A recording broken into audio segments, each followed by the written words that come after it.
Afternoon, everyone. So, as promised, we're back for a second edition of On the Whistle today. And that's because obviously the news broke overnight that Sunderland have agreed a deal with Getafe for Omar Alderete. And as ever, when we kind of have a good idea that these deals are going to happen, and On the Whistle, we like to have a look at these players, what they'll bring to the Sunderland squad, where they'll fit in. As ever, at time of recording, it's early Monday afternoon. This deal hasn't been confirmed yet. And obviously, we learned from the Omar Alderete deal that until it's done, it's not done. So yeah, possibly by the time you watch this, he may or may not have been announced as a Sunderland player. But yeah, let's have a kind of a chat about him. As ever, I've been doing some bit of research on the stats behind his last season at Getafe and a little bit beyond that as well. Watching lots of clips on him on Y Scout, what he does well, what he maybe doesn't do so well, and have a look at where he'll fit into this Sunderland side. So first thing to say is a centre back. We finally have a here we go for a centre back. Obviously a massive positive, a position that we've all been waiting for progress to be made really, and a huge positive that Sunderland are getting this done before the season starts. So Alderete, a little bit of a shift away from what Sunderland have generally done in the transfer market, not just this summer but also in previous years. Alderete is 28 years old. We believe this deal is going to be worth in the region of about 30 million euros, so about 11 million quid, 10 million quid in that region. Most of that will be up front, a small amount of that will be on potential future add-ons. So a little bit different in terms of Sunderland paying a fee. We discussed this around Granit Xhaka, a fee for a player where maybe the resale value isn't massive, although at 28, Alderete is still clearly a player who could command a fee in future, so the risk is a little bit lower on that front. But this is about, as we discussed, Regis Sabri saying that Sunderland have had a lot of talent, a lot of players with huge potential to their squad this summer, but they need a little bit of experience as well. And Alderete brings that massively. So experienced Paraguay international, played in the Copa America, played at a really high level at international football, and now has sort of 6 or 7 years really of really strong European experience under his belt, playing in high leagues. His first move to Europe was at Basel in the Swiss league, then got a move to Hertha Berlin, loaned to Valencia, where he played fairly regularly, and was then loaned to Getafe, who after one really good season chose to purchase him on a permanent basis. 2 years later, that brings us to now where Sunderland have signed Alderete. So watching Alderete in action and looking at his stats, what are we talking about here? We're talking about a fairly, I would say, old school aggressive defender. Now, the one caveat I would put to all of these stats that I'm going to throw at you and all this discussion that we're going to have is that Getafe are one of the least possession-based teams in La Liga and have been for a period of time. They're really happy to defend deep, sit in a low block, not bothered particularly about possession whatsoever. Therefore, you would expect their defenders to have quite strong defensive numbers, and maybe not great numbers compared with the centre-halves at things like build-up play, passing, all that kind of stuff.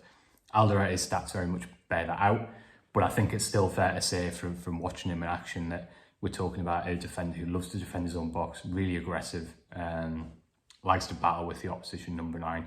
As I say, I would say a pretty traditional old-school defender. Very much favours the left side, he's left-footed. So if we're thinking about how the squad looks right now, very much someone who I think would play alongside Dan Ballard, maybe competing with Luke O'Nien when Luke O'Nien's fit. That's definitely the position he likes to take up. And the fact that, as I say, a really strong defender, backed up by a large number of the statistics really. So according to FBref, the stats website that we've been using a lot this summer, he was in the top 4% for centre defenders across Europe's big 5 divisions for clearances last season.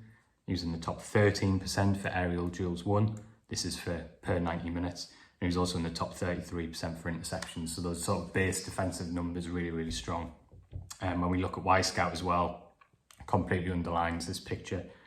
He was the 5th best centre-half in La Liga on their index for recoveries last season. So basically an action that wins his team the ball back from the opposition. So whether that's defending a long ball forward, a tackle, an interception, a clearance, a block, anything like that. 5th in La Liga for centre-halves for that. And 2nd for counter-press and recoveries as well. So I think that tells you that his defensive game is really, really, really strong. What's also interesting is, for all that his passing numbers aren't particularly impressive if we look at last season, I think there is probably a really important bit of mitigation for that. I mentioned about Getafe's style before, and if we look, he was actually in the top 4% according to FBref for Europe's big 5 divisions last year for long passes attempted.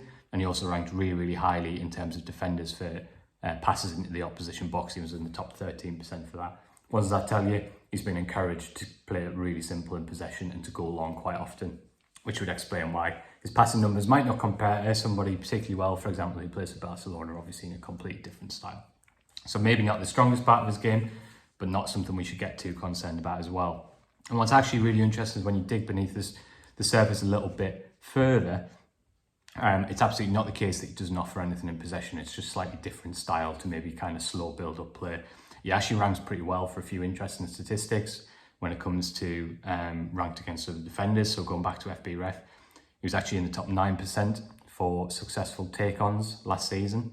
And if we look at Y-Scout as well, he was 16th for dribbles in terms of La Liga centre-halves, 11th for progressive passes, and 10th for deep completions. So it's absolutely not the case that he doesn't contribute in possession. In fact, he's actually quite aggressive in stepping out with the ball and driving forward. So he definitely brings something in that sense, maybe just a bit more of a traditional defender all round. One of the things that I also found really interesting was, so FBref flagged up the fact that he was in the top 1% of central defenders for shots per 90 across the Europe's Big Five leagues last season. He was in the top 5% for shots on target. Now that immediately caught my eye and thought, oh, are we talking about a guy who's a massive threat from set pieces, is regularly making first contact on free kicks and corners? That is definitely true. Good in the air, a threat from set pieces will add something in both boxes from a Sunderland perspective on that front. However, what I also found watching his clips on Y-Scout was this guy loves a long shot. I've seen him try to lob the goalkeeper from his own half. I've seen him take lots and lots of shots from about 30, 35 yards. Mixed results, but some of them I have to say almost caught the goalkeeper out. So he has got a very powerful left foot on him. My feeling is that we might have quite a lot of fun with this guy this season. Sunderland are going to be defending their box a lot, whether by choice or whether by design. We know that it's going to be a really tough season. The idea of Hume, Ballard, Alderete and Real Nildo defend that box, we might have a lot of fun watching these guys, especially if Alderete decides to have a few more shots from 30, 35 yards. So as I say, I think, you know, when I looked at Alderete's statistics with Paraguay, they do differ a lot. You see tackles become a lot stronger than the defensive part of his games. You see his passing numbers improve. Clearly, a lot of what we're seeing statistically from Alderete comes from the fact that he's playing in a team with a really, really defined style, and he obviously has a defined role within that. So I don't want to pigeonhole him in terms of the statistics that I've just thrown out to you, but I think it's also fairly clear in terms of what we are getting here. A really aggressive defender, loves to attack balls into the box, really good in the air, loves to duel with the opposition. So I think it could be potentially a really smart, nice pickup for Sunderland, and it'll be really interesting to see how they go. Don't think this will necessarily be it from Sunderland in terms of their centre-half. I would not be surprised if they were looking to bring someone in who's really comfortable in possession, has a really good track record of building out from the back. I wouldn't be surprised at all if we see them invest again in this part of the pitch to get that depth and competition you need for a full season. We asked Labrise, and I mentioned this on the whistle video from earlier today, so I might be repeating myself to some of you, so apologies for that. But he absolutely didn't rule out signing two centre-halves, and I think basically what will happen is, if Sunderland feel they can get another centre-half who improves the team, improves the squad, that probably clear the way for Jensen Seal to go out on loan and play regularly week in, week out, which could be really beneficial for him. So we'll wait and see. This might not be it, but obviously it's a significant step forward. It's interesting in terms of this weekend, so I think one thing that's really important to flag up is that there might be a bit of an assumption that, okay, we've got our centre-half, you go straight into the team alongside Dan Ballard against West Ham United on Saturday.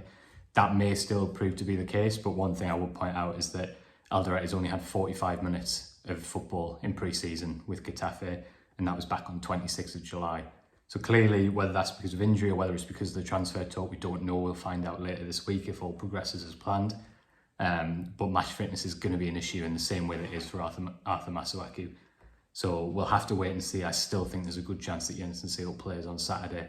Ray Nildo plays at left back. Of course, time will tell on that one, but I would just urge a little bit of caution in terms of feeling that maybe Sunderland have kind of cracked it here and have got everything set up for Saturday. This might be a bit of a longer process than that. But in short, I think Sunderland have signed a dependable, experienced centre-back, good experience in the opposition in European football, and also someone who I think could potentially suit the fact that Sunderland are going to have to get through a lot of defensive work this year, and they're going to have to defend a lot and potentially in a low block a lot of the time. So yeah, excited to see how this goes. And yeah, thanks as ever for watching. Who knows, we might be back with another transfer video soon. If not, there'll be loads of content in the build up to West Ham United. And I'm hoping as well we'll also have the live show, which is Monday night tonight, is now sold out.